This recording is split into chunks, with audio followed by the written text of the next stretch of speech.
इतना जोरदार काम वो नहीं कर पाते। रोहित, ठीक है। जनरल माथुर, ये इंसिडेंट सिर्फ एक इंसिडेंट नहीं, इससे पहले भी बहुत सारी चीजें हुई हैं बलूचिस्तान में, और बार बार हमने देखा कि पाकिस्तानी सेना या पाकिस्तानी आर्मी या पाकिस्तानी जो पुलिस है उनको अपना स्टेप बैक करना पड़ा। क्या ये इंसिडेंट्स ये बता रहे हैं कि इस एरिया में BLA is much much more powerful than Pakistani army? Rohit, देखिए, मैं ये बात आपके चैनल पे कई दफा पहले भी कह चुका हूं, मैं इसको रिपीट करना चाहता हूं। हाँ।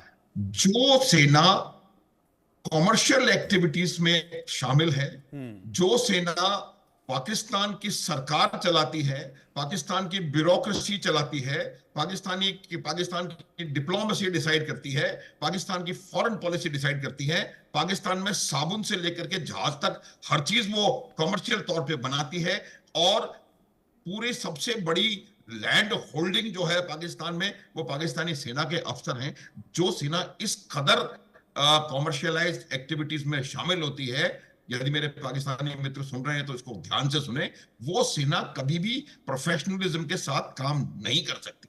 ये बात बिल्कुल साफ नजर आ रही है, और वो प्रश्न इसलिए नहीं उठता है कि पाकिस्तान की सेना या बीएलए ज्यादा पावरफुल है, जब पाकिस्तान की सेना का जो बेसिक माइंडसेट है, जो बेसिक कॉन्सेप्ट है, वही जब गलती पर है, तो वो कैसे बीएलए से आगे हो सकते हैं? बीएलए क्यों पावरफुल है उसकी वजह बताता हूं। बीएलए इसलिए पावरफुल है कि बीएलए एक सेट मकसद के लिए लड़ाई लड़ रही है। उनको उनको उनको इस बात का जवाब चाहिए कि 70-80 हजार जो उनके जवान, जो बच्चे वहां से गायब कर दिए गए हैं, जो कि मिसिंग हैं, वो कहां हैं?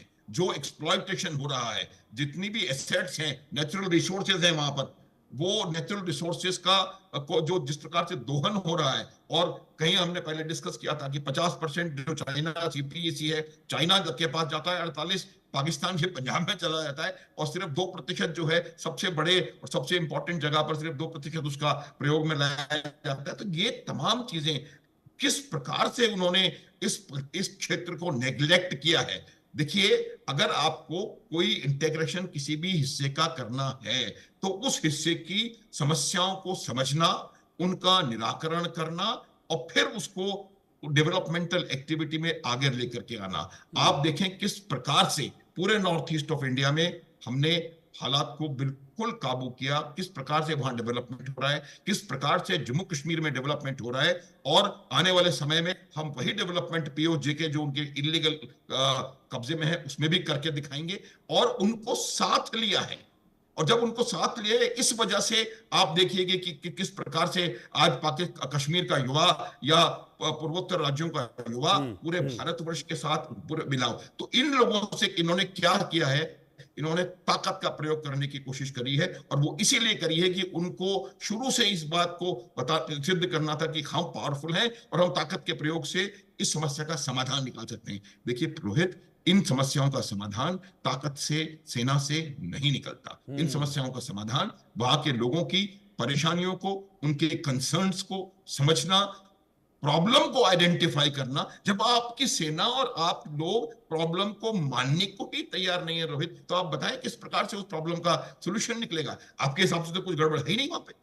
इस प्रकार की रियल हाईजैक मेरे ख्याल से मिलिट्री हिस्ट्री में बहुत कम इस प्रकार के आपको उदाहरण देखने को मिलेंगे, और ये बहुत जबरदस्त प्लानिंग के साथ, एक्यूरेट इंटेलिजेंस के साथ। आप देखिए 11 जो पाकिस्तान के क्वेटा और पेशावर है, इनमें आर्मी की कितनी जबरदस्त प्रेजेंस है। जितनी भी एक्टिविटीज, ऑपरेशंस बलोचिस्तान में होते हैं, वो हेडक्वार्टर्ड है क्वेटा में 12 कोर, और वही पूरे बलूचिस्तान का देखभाल करती है। 11 कोर जो कि खैबर पख्तूनख्वा में के लिए जिम्मेवार है, वो पेशावर में है। तो जो ट्रेन उन दो बड़े मिलिट्री स्टेशंस के बीच में चल रही है, उन्होंने पता लगाया कि कब उसमें किस प्रकार के लोग ट्रेवल कर रहे होंगे, कैसे उनको उस समय, और एग्जैक्ट टाइमिंग के साथ बिल्कुल पाकिस्तान आर्मी को खबर नहीं होते देते हुए उन्होंने इस तो मुख्य समस्या यही है कि जो प्रॉब्लम है उसको एड्रेस ही नहीं करना चाहते हैं, ना पाकिस्तान के हुक्मरान, ना आइडेंटिफाई नहीं कर रहे हैं। एड्रेस तो बहुत दूर की बात है। हाँ, और इसीलिए इस तरह की चीजें हो भी रही हैं कि अब अपना हक मांगने के लिए आप समझिए कि बीएलए ने पूरी की पूरी एक ट्रेन को अगवा कर लिया। आप तीनों को बहुत शुक्रिया साथ में जुड़ने के लिए। इधर बीजेपी सांसद ब्रजलाल ने पाकिस्तान में जो ट्रेन हाईजैक हुआ है इस पर प्रतिक्रिया दी है। पाकिस्तान में बलूचिस्तान में 470 पैसेंजर वाला जफर एक्सप्रेस जो है सो हाईजैक हो गया है, क्या कहेंगे इसे? बहुत बड़ी घटना है। इतनी बड़ी घटना दुनिया में नहीं होती, लेकिन पाकिस्तान ने वही हमारे साथ किया था। अपने टेररिस्ट भेज करके काठमांडू से हमारा एयर इंडिया का प्लेन हाईजैक का कांधार ले गए थे, उसमें बड़े बड़े टेररिस्ट छुड़वाया था, बड़े खुश थे। और इन्होंने कहा कि हिंदुस्तान को 1000 कट्स देंगे, ब्लीडिंग करेंगे, डायरेक्ट वार तो लड़ नहीं सकते। और उस चक्कर में इन्होंने टेररिस्ट पारे तमाम ऑर्गेनाइजेशन तैयार किए, इंडियन मुजाहिदीन तैयार किया, इन्हीं के टेंट थे जिन्होंने हमारे देश में तमाम जगह ब्लास्ट किए। और वो जो प्लेन से छुड़वाया था इंडियन उसको लश्कर तोयबा को, मसूद को, उसी ने जो पार्लियामेंट में हम खड़े हैं यहीं सामने अटैक हुआ था, वो उन्हीं लोगों का था, मसूद को छुड़वा लिया था। तो आज पाकिस्तान को सबक सीखना चाहिए कि टेररिस्ट को जो दुनिया लगी है, भारत लगा है, ये किसी के सगे नहीं होते। अगर पालोगे तो भस्मासुर बनेंगे और उनके लिए भस्मासुर हुए हैं।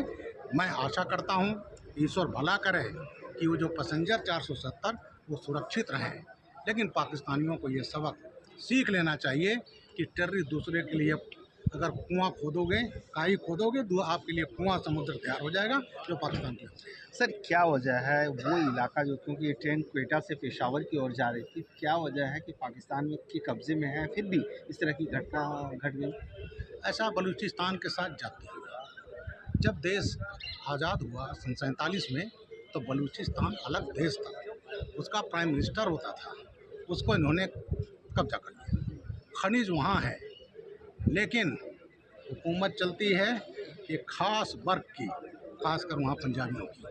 तो इस तरह से उपेक्षित महसूस किया, उसके साथ जातियाँ होती रहीं, तो उसी का परिणाम हुआ, वहाँ टेररिस्ट ऑर्गेनाइजेशन बन गए। और जिन्होंने घटना किया है, पाकिस्तान अगर अब भी नहीं सुधरता तो पाकिस्तान को डिसइंटीग्रेशन से, टुकड़े होने से कोई रोक नहीं सकता। धन्यवाद सर। मनोहर केसरी, इंडिया न्यूज़, दिल्ली।